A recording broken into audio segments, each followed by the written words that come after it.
जय हिंद दोस्तों। हर किसी को जीवन में कभी भी बुरे वक्त का सामना करना पड़ता है। ऐसी स्थिति में कोई जीतता है तो कोई हारता है। संत और युवक की इस प्रेरणादायक कहानी में अवश्य ही आपको निराशाओं से, विकट परिस्थितियों से सामना करने में मददगार साबित होगी और सफलता का शिखर चढ़ने में मदद मिलेगी। एक युवक जीवन में संघर्ष करते करते थक गया था। परिवार में आर्थिक तंगी के कारण वह यहाँ वहाँ काम की तलाश में घूमता फिरता था, लेकिन उसे पैसा कमाने के लिए कोई काम नहीं मिल रहा था। इसलिए वह निराश हो गया और आत्महत्या करने का फैसला लेकर जंगल में गया। वहाँ उनकी मुलाकात एक संत से हुई। संतों ने उससे पूछा, तुम यहाँ अकेले क्या कर रहे हो? युवक ने संतों को अपनी सारी समस्या बताई। तब संत ने कहा कि आपको कोई काम ज़रूर मिलेगा, इसलिए निराश न हो। उस युवक ने कहा कि मैं पूरी तरह थक चुका हूँ, अब मुझ में कुछ नहीं होगा, मुझसे कुछ भी नहीं होगा। संत ने उनसे कहा, मैं तुम्हें एक कहानी सुनाता हूँ, आपकी निराशा अवश्य दूर होगी। कहानी यह है कि एक छोटा लड़का था जिसने एक दिन बांस और नागफनी यानी कैक्टस का पौधा लगाया। वह प्रतिदिन दोनों पौधों की देखभाल करता था। कुछ समय बाद कैक्टस बड़ा हुआ, लेकिन बांस का पौधा वही रहा। लड़के ने हार नहीं मानी और वह उन दोनों की देखभाल करता रहा। ऐसे ही कुछ महीने बीत गए, लेकिन बांस का पौधा उतना बड़ा नहीं हुआ जितना लड़का सोच रहा था। लेकिन वह लड़का निराश हुए बिना उस पौधे की देखभाल करता रहा। कुछ समय के बाद बांस का पौधा बड़ा हो गया और कुछ ही दिनों में बांस का पौधा नागफनी से भी बड़ा हो गया। दरअसल बांस का पौधा पहले अपनी जड़ें मजबूत कर रहा था, इसलिए इसे बढ़ने में थोड़ा वक्त लगा। संतों ने उस युवक से कहा कि जब भी हमारे जीवन में संघर्ष हो तो हमें निराश नहीं होना चाहिए और ऐसे में हमें अपनी जड़ें मजबूत करनी चाहिए। एक बार जब आपकी जड़ें मजबूत होंगी तो आप अपने लक्ष्य की ओर तेज़ी से आगे बढ़ेंगे। तब तक धैर्य रखना चाहिए। युवक संत की बातों को समझ गया और आत्महत्या करने का विचार छोड़कर घर लौट आया। इस प्रेरक कहानी से बुरे वक्त में अपनी नींव को मजबूत करें। अगर हम अपनी नींव मजबूत बना लेते हैं तो कैसा भी संकट क्यों ना हो, कितना भी बुरा वक्त क्यों ना हो, हम उसका सामना ज़रूर कर सकेंगे और उसमें सफल भी होंगे। यदि आप हर चीज़ का समाधान ढूंढेंगे तो आप निश्चित रूप से पाएंगे। तो अपने अंदर जोश जगाएं, होश बढ़ाएं, आसमान को छू लें और नई सफलताओं के सपने इन आँखों में भर लें। अपने मन को कभी मायूस न करें, बस अपने लक्ष्य की प्राप्ति के लिए जुटे रहें। कामयाबी आपको ही मिलेगी। गौतम बुद्ध ने भी अपने शिष्यों को एक उपदेश में बताया था कि जब बार बार असफलता मिल रही हो तो हमें धैर्य बनाए रखना चाहिए और सही दिशा में आगे बढ़ते रहना चाहिए। धैर्य के साथ ही कड़ी मेहनत करने से हम लक्ष्य तक अवश्य पहुंच सकते हैं। इसी तरह की एक कहानी और सुनाती हूँ। एक चिड़िया ने एक खेत में अपना घोंसला छोड़ दिया जिसमें अंडे थे। कुछ समय बाद बच्चे निकले तो वह जंगल से दाना लेने चली जाती और बच्चों के लिए वापस आकर दाना लाती। बच्चे दाना देखकर बहुत खुश होते थे। ऐसे ही कुछ दिन बीत गए। एक दिन बच्चा बहुत दुखी था और उसने अपनी माँ से कहा, आज खेत का मालिक आया था माँ, कह रहा था अब वह अपनी फसल को काटने वाला है। ऐसे तो हमारा घोंसला टूट जाएगा, फिर हम कहाँ रहने जाएंगे। तो उसकी माँ ने कहा, फिक्र मत करो, अभी खेत नहीं कटेगा। अगले दिन कुछ नहीं हुआ, बच्चा बेफिक्र हो गया। हफ्ते बाद फिर से वह मालिक आया। फिर किसान की बातों सुनकर बच्चे फिर दुखी हो गए। उसकी माँ आई तो वह बोली, क्या हुआ? माँ, आज किसान आया था, बोल रहा था कल बच्चों से कहूँगा कि फसल काटने लायक हो गई है, काट लो। उसकी माँ ने कहा, चिंता मत करो, फसल अभी नहीं कटेगी। बच्चा फिर से बेफिक्र हो गए और खुशी खुशी रहने लगे। फिर एक हफ्ते बाद फिर से किसान आया और कह रहा था कल नौकरों को कहकर खेती कटवाएगा।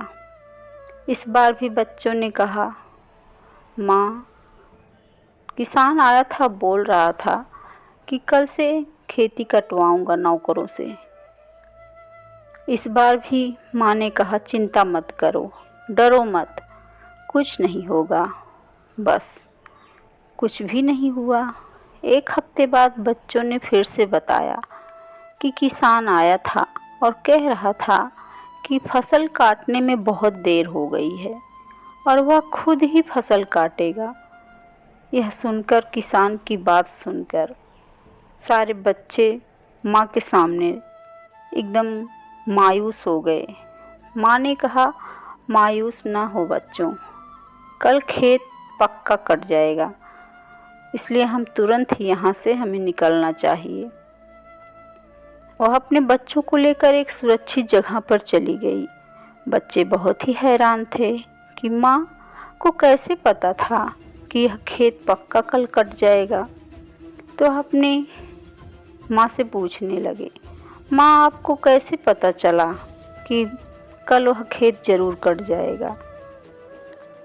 तो चिड़िया ने बताया, इंसान अपने काम को खुद से करने की ठान लेता है तब वह काम ज़रूर पूरा होता है। इस कहानी से हमें यही शिक्षा मिलती है, जब तक हम अपने सभी काम खुद नहीं करते, खुद करने की नहीं सोचते, तब तक हमारा काम नहीं होता है। ऐसी ही एक और कहानी।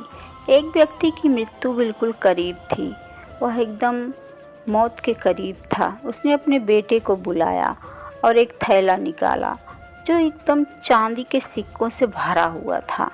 उसने अपने बेटे को बताया, यह चांदी के सिक्कों का थैला है, इसे तुम अपने लिए खर्च करना और जब यह ख़त्म होने लगे तो मैं जो प्रार्थना बता रहा हूँ उसको ध्यान से सुनो। उसने अपने बेटे के कानों में 4 शब्दों की प्रार्थना कही और वह मर गया। लेकिन अब उसके बेटे को चांदी के सिक्कों से भरा थैला मिला। उसे बहुत खुशी हुई, उसे खर्च करने में बहुत खुशी हुई। बहुत साल बीत गए, लेकिन इसी बीच वह 4 शब्दों की प्रार्थना भूल गया। लेकिन जब थैला ख़त्म होने वाला था तो उसे याद आया कि क्या वह 4 शब्दों की प्रार्थना कौन सी थी। उसने बहुत कोशिश की लेकिन उसे याद ही नहीं आया। उसने सबसे पहले अपने घर में सबसे पूछा, अपने पड़ोसियों से पूछा, अपने रिश्तेदारों से पूछा, जिसमें 4 शब्द की प्रार्थना हो वह बताइए मुझे। सब अपनी अपनी तरह से कुछ न कुछ बताते। उसका पड़ोसी बोला, ईश्वर मेरी मदद करो, यह प्रार्थना बोलो। लेकिन उसने यह प्रार्थना भी करके देखी, कुछ भी नहीं हुआ। ऐसे ही सबके बताने पर बहुत सारे 4 शब्द की प्रार्थना को उसने बार बार दोहरा कर देखा, लेकिन कुछ भी नहीं हुआ। वह थैला तो खाली का खाली ही रहा। वह बार बार उसे खोल कर देखता कि इसमें चांदी के सिक्के बढ़े या नहीं, लेकिन कुछ नहीं हो रहा था। वह मन ही मन बहुत दुखी हो गया। फिर वह एक ब्राह्मण से मिला। ब्राह्मण ने उससे कहा कि हाँ, मुझे वह प्रार्थना पता है, तुम यह बोलो, ईश्वर तुम महान हो और इस प्रार्थना से ज़रूर तुम्हें लाभ होगा। वह आदमी उस प्रार्थना को भी करके देखा, ईश्वर तुम महान हो, ईश्वर तुम महान हो, लेकिन वह थैला खाली का खाली ही रहा। वह एकदम निराश हो गया। फिर उससे की मुलाकात एक अमीर इंसान से हुई। उससे उसने पूछा कि आप मुझे 4 शब्दों वाली कोई प्रार्थना बताइए।